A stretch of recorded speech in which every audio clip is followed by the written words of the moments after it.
ఉదయం నుండి ఉపవాసం ఉండి అమ్మవారికి బోనం సమర్పించాక భోజనం చేసినందుకు సరిగ్గా జీర్ణం కాలేదని నా కొడుకుతో చెప్పాను స్వామి.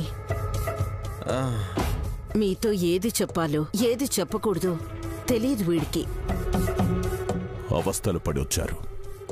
సమయం వృధా చేయకుండా సెలవు తీసుకుని వెళ్ళండి. అలాగే స్వామి. మీరు అన్నట్టే చంద్రకాంతమణి కరిగిపోయాక నేను ఇబ్బందులు పడ్డాను. నీళ్లలో నుండి హఠాత్తుగా 2 చేతులొచ్చి నా గొంతు నులిమాయి స్వామి. రే, నన్ను చెప్పనిస్తావా? చెప్పు.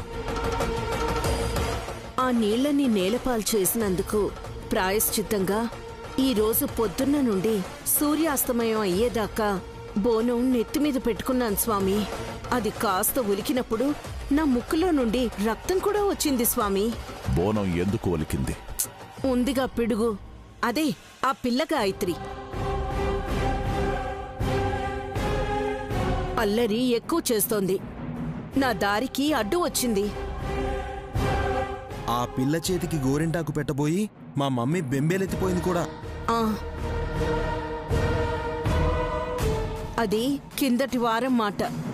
అఖండ స్వామి అంచనా వేస్తే తిలోత్తమ పసిగట్టేస్తుంది.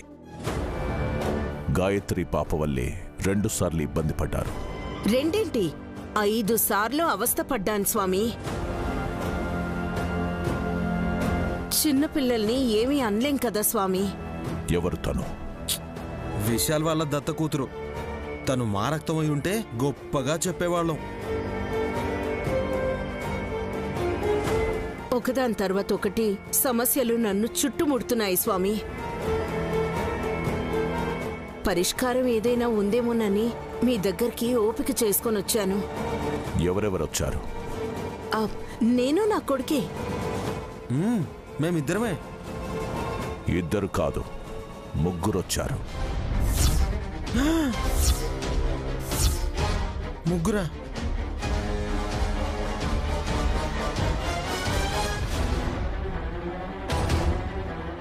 ఇంకెవరొచ్చారు స్వామి? ఎక్కడున్నారు? మమ్మీ, నాకు భయమేస్తుంది మమ్మీ. రే, నువ్వు టెన్షన్ పెట్టకరా. స్వామి, ఎక్కడున్నారు? నాకలా అనిపించి అడిగాను. అంటే మీరు కూడా మాలాగే భ్రమపడుతున్నారా? మీరు వెళ్ళిపోండి. రేపు ఉదయం మీ ఇంటికొస్తాను. విశాల్ కన్న కూతుర్ని, దత్తత తీసుకున్న పాపని ఇద్దరిని చూపించండి. పరిష్కారం చెప్తాను. మంచిది స్వామి. పద. ఈ విషయం విశాల్కి చెప్పి జాగ్రత్త పడాలి.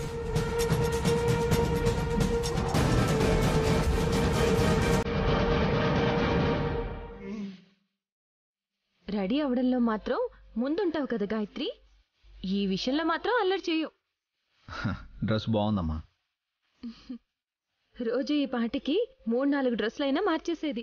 బోనం సమర్పించేంత వరకు ఒకటే డ్రెస్లో ఉంది. ఓ, దట్స్ రియల్లీ గ్రేట్. గానవి అయితే ఇప్పటిదాకా ఏడ్చేసేది. తను కూడా వేరే డ్రెస్ వేసుకుని వాళ్ళ పెద్దమ్మ వెంట వెళ్ళిపోయింది.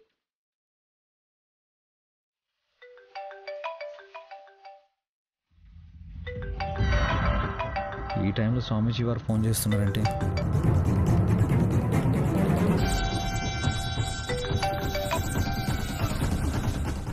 నమస్కారం స్వామి. అమ్మవారి కృప ఉండుగాక. అత్యవసర విషయం చేరవేద్దామని ఫోన్ చేశాను విశాల. చెప్పండి స్వామి. పక్కనెవరూ లేరు కదా? నైని ఉంది. నేను చెప్పే విషయాన్ని తన దగ్గర ప్రస్తావించకుండా రేపు ఉదయం నువ్వు జాగ్రత్తగా ఉంటే చాలు. అలాగే స్వామి. తిలోత్తమ వల్లభ ఆ ఇద్దరు అఖండ స్వామిని కలిశారు.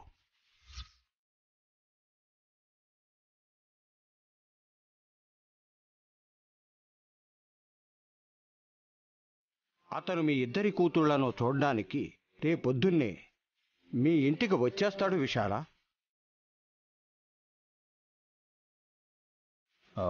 ఏం చేయాలో మీరే చెప్తే బాగుంటుంది స్వామి.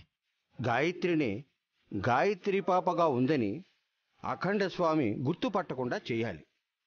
అది సాధ్యమవుతుందంటారా?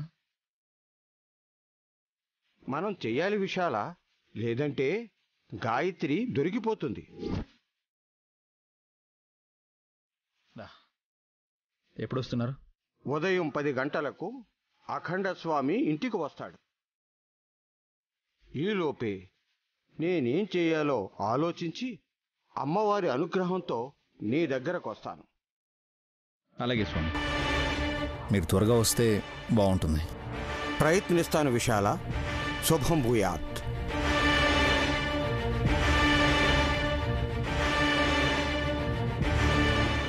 అఖండ స్వామి గాయత్రి ఉనికిని గుర్తుపట్టకుండా చేయాలంటే ఏం చేయాలి? అమ్మా విశాలక్షమ్మ తల్లి, అతడు కూడా మహిమగలవాడే. ఈ పరీక్షలో ఫలితం మా వైపే ఉండేలా చూడమ్మా. బాబుగారు, స్వామీజీ వారు ఫోన్ చేశారా? అవునాయని. ఏమంటున్నారు? ఏదన్నా సమస్య? మీరెందుకు కంగారు పడుతున్నారు? నేనెందుకు టెన్షన్ పడతానని. మార్నింగ్ ఇంటికి వస్తా అన్నారు, అలాగే అన్నాను. సాధ్యం అవుతుందా అని అడిగారు. దేని గురించి? మనకి సాధ్యం కాదంటూ ఏముంటుంది నాయని. నేనే అమాయకంగా అడిగాను అనిపిస్తుంది. ఏ విషయం బాబుగారు? ఏం లేదు, రేపు వస్తారు కదా, మాట్లాడుకుందాం. నైని, రేపు పిల్లలు ఆలస్యంగా లేచినా పర్వాలేదు.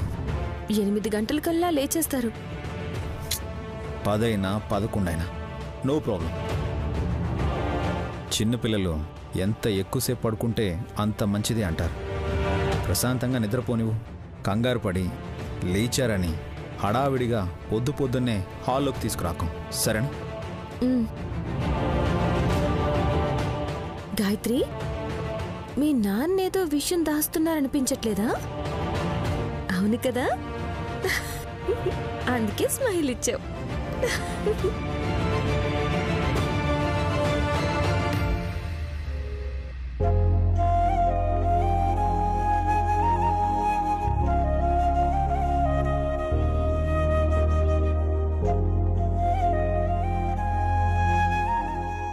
ఓం నమః శివాయ. నమస్కారం. నమస్కారం గురుగారు. శుభం భూయాత్. నమ్మక, నీవెక్కడి నుంచి వస్తున్నావు? గురువుగారు ఆశ్రమం దగ్గర చండీ యాగం పూర్తి చేసుకుని వచ్చాం. ఓహో.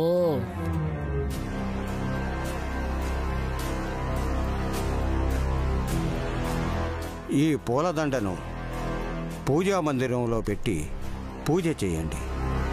సమయానికి తీసుకొచ్చారు స్వామి. అమ్మవాళ్ళకి తెలిసిన స్వాములు వారెవరో ఇంటికి వస్తున్నారంట. వారికి దండ వేసి సన్మానించొచ్చా? మీరేమీ అనుకోకపోతేనే. విశాల్, గురువుగారు ఏమీ అనుకోరు. మృదు స్వభావులు, పరోపకారులైన వారు ఒకరినొకరు గౌరవించుకుంటారు.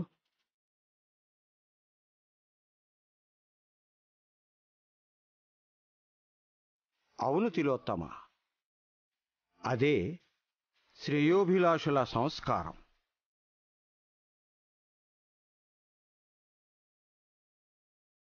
మనం అనుకున్నట్టే పూలదండ వచ్చి ఆ స్వామి మెడలో చేరుతుంది స్వామి. ఇంతకీ వారెక్కడున్నారత్తయ్య? అదిగో మా ఆయన సాదరంగా తీసుకొస్తున్నారు.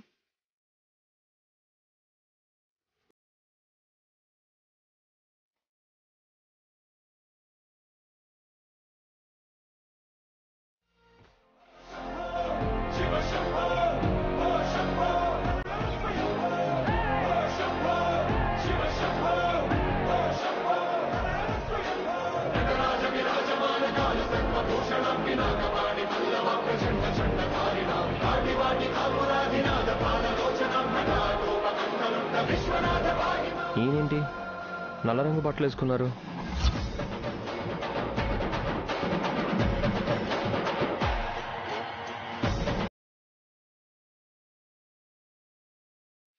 ఊరికే ఉండండి బుల్లిబాబు గారు, శపించేయగలరు. రండి స్వామీజీ. గురువుగారు, వీరు అఖండ స్వాముల వారు.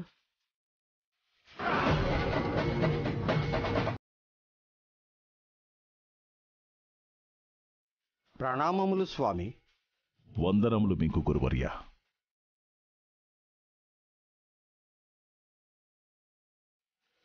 ఏం చేస్తున్నారు స్వామి? మంచినీళ్లు తీసుకురమ్మంటారా స్వామి? అడగాల? ఇంటికి అతిథి వస్తే మర్యాదలు చేయాలి కదా. ఏమీ వద్దు. ముద్దులొలికే చిన్నారులు కనిపించడం లేదే అని చూస్తున్నాను.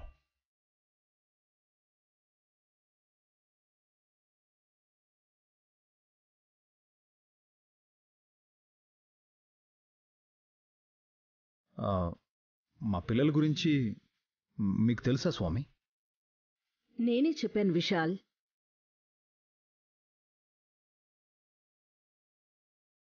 గాయత్రి గానవిల్ని చూస్తే కడుపు నిండిపోతుంది అన్నాను. అందుకేనేమో మంచినీళ్లు కూడా వద్దు అని అన్నారు. డమ్మో డమ్మ, అఖండ స్వాముల వారి దృష్టి చిన్నారుల మీద పడింది.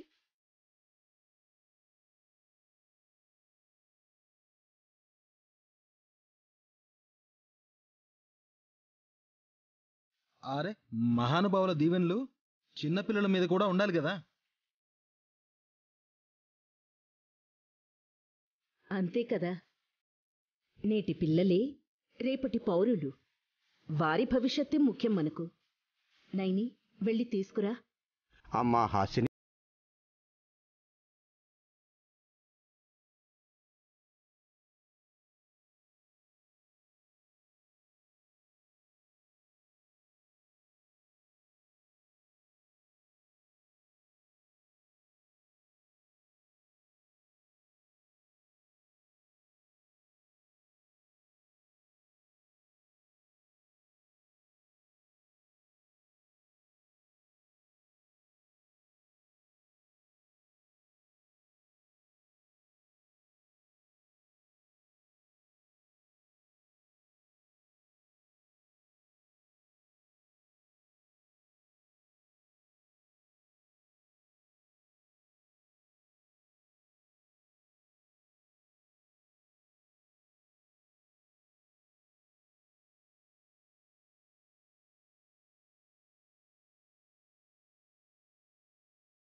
ఇప్పుడు వెళ్ళండి అమ్మా.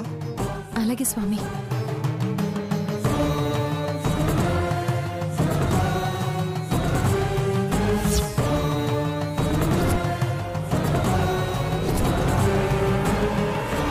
అఖండ స్వామి, అదే మా గాయత్రక్క ఫోటో చూడండి.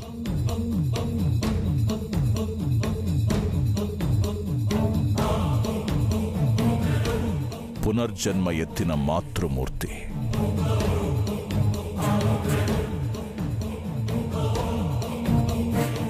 పెద్దమ్మ ఇప్పుడు పిల్లగా ఉంటుంది స్వామి. పాపం పెద్దక్క కోసం విశాలు నైనమ్మ ఎదురు చూస్తున్నారు. రాలేదా? వస్తారన్న ఆశ, నమ్మకం ఇవి మెండుగా ఉన్నా పెద్దత్తయ్య ఇప్పటిదాకా రాలేదంటే ఈ జన్మలో కూడా లేకుండా పోయినట్టే కదా అఖండ స్వామి. సుమనా, ఒక్క నిమిషం బ్రో. చూడు సుమనా, అందరి ముందు కొట్టానని మళ్ళీ నువ్వు గదిలో గొడవ చేయకూడదు అంటే నోరు మూసుకొని ఉండాలి.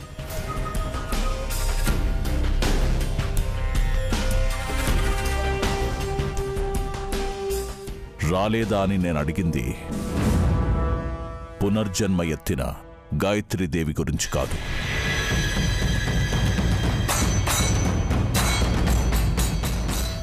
మరి ఇంకెవరి గురించి స్వామి? పిల్లల్ని ఇంకా తీసుకురాలేదా అని. ఓ,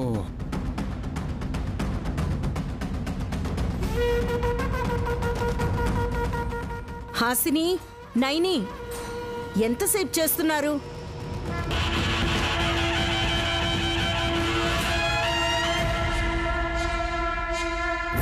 పిల్లలు పడుకున్నారేమో నాకాయ్. ఇలాంటి మహానుభావులు మళ్ళీ మళ్ళీ వస్తారా పావనమూర్తి? నిద్రపోయినా సరే లేపుకొని రావాలి. ఎందుకంటే గాయత్రీదేవి పునర్జన్మలో ఇంకా సజీవంగా ఉంది కాబట్టి.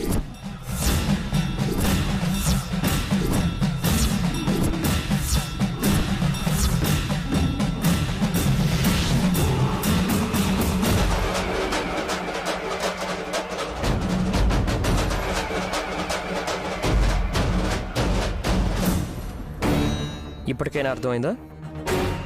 మన గురువు గారు చెప్తే నమ్మలేదు. అఖండ స్వామి చెప్పాకైనా నమ్మి పిచ్చివాగుడు వాక్కుండా ఉంటే మంచిది. మా అక్కకి పుట్టిన పెద్ద కూతురు బతికే ఉంటే సంతోషమే కదా.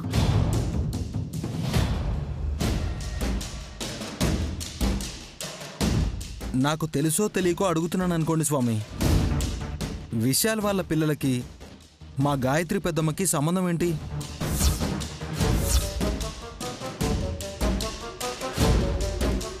కోడలి కడుపులోనే పుడతానని చెప్పిందట కదా వల్లభ.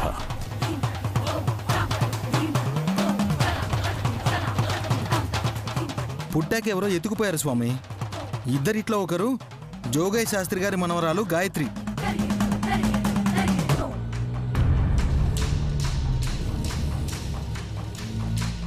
యాదృచ్ఛికంగా మా పెద్దక్క పేరే.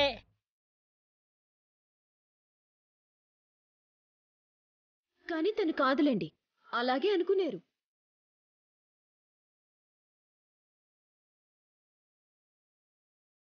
ఆలస్యానికి చింతిస్తున్నాం. మేం పిల్లలతో వచ్చేసాం.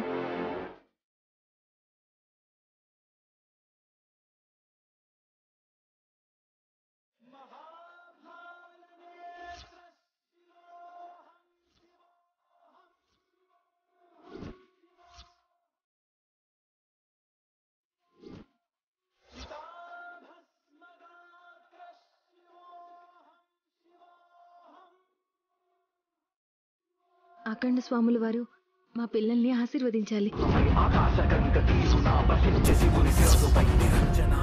ఇద్దరూ మీ కూతుళ్లే కదా. సమస్త సృష్టి లయములు ముక్కంటి దృష్టి మాత్రమై అనంతకాల గమనము చలించే భవుని భావమై విరాగి నేను జారిన విభూతి కణవి విశ్వమై. అయ్యో రామా, ఎన్నిసార్లు చెప్పాలి స్వామి? కొంచెం మర్యాదగా మాట్లాడు. నేనేమన్నానని? ఒకరిని దత్తత తీసుకున్నారంటే ఇద్దరిని మా అక్కే కన్నది అన్నట్టుగా అడుగుతున్నారు అఖండ స్వామి.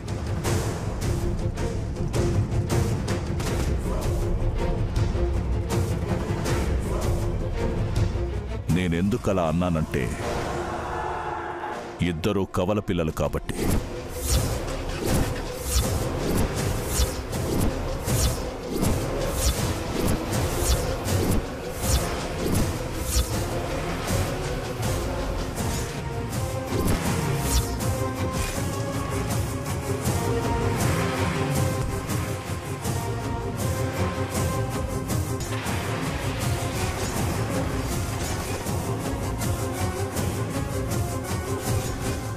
కంగారు వలదు విశాల.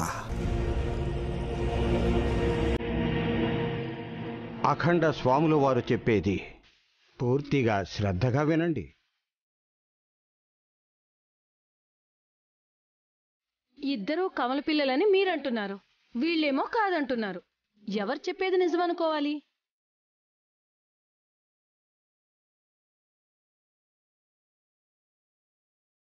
డమో డమా డమకా గానవి వేరు, గాయత్రి వేరు.